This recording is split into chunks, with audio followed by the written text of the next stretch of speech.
Welcome to ROG, Generous Leadership Coaching Tips. I'm your host, Shannon Cassidy. We are in the final official chapter of the 5-degree principle, How Small Changes Lead to Big Results. And this week's chapter is titled Demonstrate Emotional Intelligence. Emotional intelligence.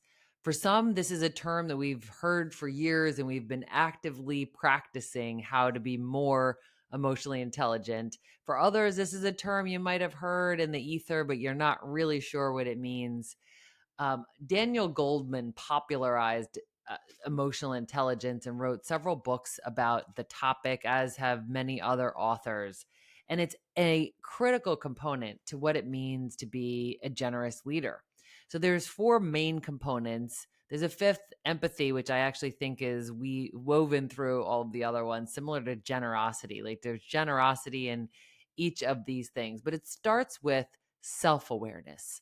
So much of what we've talked about so far in these little vignette episodes on the 5-degree principle have been about self-awareness, like understanding how you think, how you're processing things, the stories that you're telling, the meaning that you're making, and how that's making you feel or how you're enabling that to cause you to feel something. So that's self-awareness, is knowing when am I high and I am at my best and I'm full of energy and I know my strengths and I'm deploying them with intentionality. And then when am I at my low, or what are some of those triggers that cause me to react and respond in a way that's less productive or maybe even problematic? So self-awareness is knowing like where we're at our best, where we're at our worst. And then there's self-management. So the second piece is self-management. With that awareness, how am I managing myself and my responses? So if you know that there's a situation that generally triggers you, or there's an individual or a phraseology or something that causes you to feel a certain kind of way that really distracts you from being present any longer, then being self-aware of that trigger and then knowing what to do about it when that happens. So if it's a particular person, when you know you're going to see that person, you can prepare yourself mentally so that you don't get triggered. If it's a stop by or some unexpected visit, that's a little trickier. But I think the more you build that muscle, the more readily you're going to respond in a way that you're proud of and that's generous. And then there's social awareness. There's the reading the room, right? Like, what's the tempo of this conversation? What's happening right now? Is this the right time to bring up something like this? Does this moment need some levity and a joke, or would that be really inappropriate? That's social awareness. Like, what's happening and how can I add to and contribute to the vibe and the goodness that's going on around me? And then the 4th and final is a relationship management. And generous leadership is all about relationship management. As we've heard in almost every episode, relationships are the key to everything.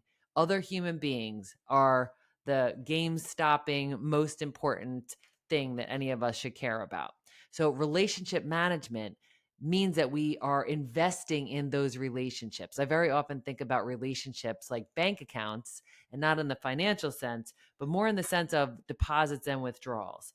And I think that the success in life, like what would that look like to me? How would you define success in life? Is when you have deposits in all of the accounts, meaning every relationship you've ever had, and you never need to withdraw. But the fact of the matter is, I'm going to make mistakes and so are you.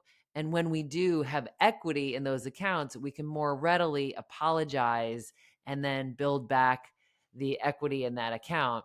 But it's difficult when we make a mistake when we don't really have any foundation to take from.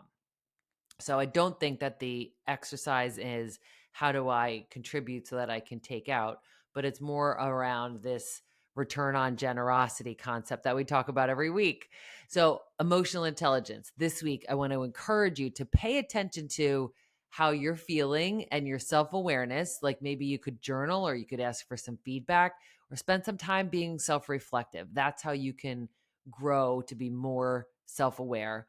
And then emotional self control. How can I separate that stimulus and response so that I'm not feeling like this is making me do something? It's not making us do anything, where you have to separate that out and manage that emotional self control right there in that pause.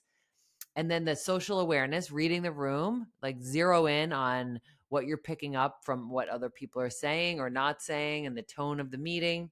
And then the relationship management. What are some key relationships in your life that you could intentionally invest in this week and do so with an open heart and a generous spirit?